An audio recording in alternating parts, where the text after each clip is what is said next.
Baginda Rasulullah kalau sakit akan ditiup tangannya sambil membaca Qul huwallahu ahad, Qul a'udzu birabbil falaq, Qul a'udzu birabbin nas. Lepas itu diusap seluruh badannya, termasuk bahagian yang sakit.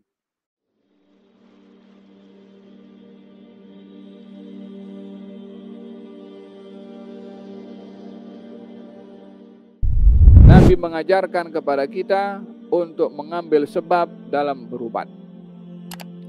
Tadawau fa innallaha la yunzilu da'an illa wa anzalahu dawa'au kama qala. Berubatlah kamu, yakni berusahalah untuk berubat kalau sakit. Sesungguhnya Allah tidak menurunkan penyakit kecuali Allah juga menurunkan obat. Tidak melanggar tawakal pada Allah yang maha memberi kesembuhan dengan kita mengambil sebab untuk berobat. Seperti tidak bercanggah dengan tawakal pada Allah yang maha memberi rezeki dengan kita bekerja. Kesemuanya adalah mengambil sebab, namun tetap yang menjadikan akibat pada sebab itu adalah Allah dan bukan sebab. Karena terkadang orang mengambil sebab namun tak tercapai apa yang diharapkan daripada sebab. Ada orang berobat ingin sembuh tapi dia tak sembuh, bahkan makin sakit. Mungkin ada meninggal dunia padahal sudah berobat, padahal sudah pergi luar negara, padahal sudah pergi hospital terbaik, walaupun sudah diobati oleh dokter yang nomor 1 di dunia. Dalam hal ini tidak salah orang yang mengambil sebab bila berakhir daripada mengambil sebab itu di luar yang diinginkan daripada mengambil sebab. Karena sebab bukan menentukan hasil. Sebab adalah wasilah. Orang bersungguh-sungguh bertungkus lumus cari rezeki. Usaha ini, usaha itu, usaha ini, usaha itu tak menjadi juga, tak sampai juga. Dia sudah berusaha tujuannya untuk mencapai apa yang diinginkan, ternyata tak sampai. Dalam hal ini, sebab tidak menjanjikan realiti yang diharapkan daripada sebab, tapi sebab hanya wasilah. Yang menjadikannya ia hakikat adalah Allah Subhanahu wa taala. Oleh sebab yang demikian, kata baginda Rasulullah ketika menjelaskan tentang masalah sebab dan tawakal, katanya ikat tali onta kamu kemudian tawakal. I'gil fatawakkal.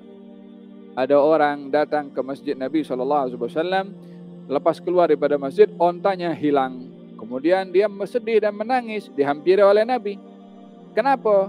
Gal, onta saya hilang. Gal, kamu letak di mana onta itu? Dia mengatakan, saya tidak letak di mana-mana, saya campak saja macam itu, tak diikat. Kenapa kamu buat begitu? Saya bertawakal pada Allah. Kata Nabi, I'gil, ikat dulu, lepas itu tawakal. Ambil sebab untuk diikat, lepas itu tawakal. Ini hikmah yang perlu kita ambil daripada beberapa hadis yang saya bacakan. Jadi, mengambil sebab dan bertawakal kepada Allah. Di dalam kita mengambil sebab berobat, tidak salah untuk kita pergi ke dokter. Namun alangkah baiknya kalau kita berubat dengan tibbun nabawi, dengan ubatnya Nabi SAW. Bacaan-bacaan yang diajar oleh Nabi SAW. Di antaranya adalah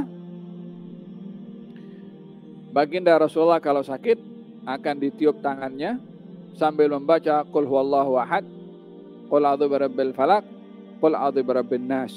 Lepas itu diusap seluruh badannya, termasuk bahagian yang sakit.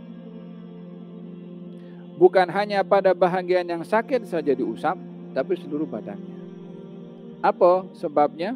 Agar supaya penyakit itu tidak merebak kepada tempat yang lain.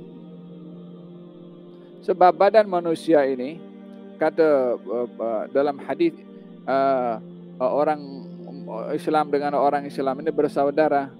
Umpama satu badan, kalau satu sakit, seluruh badan sakit. Nah, satu badan sakit, orang sakit gigi, giginya aja yang sakit atau badannya semua jadi lemas dah. Semua akan mengeluh kesakitan juga. Oleh sebab yang demikian, diajarkan oleh Nabi berubat daripada segala penyakit yang menimpa dengan at-tibbun nabawi, dengan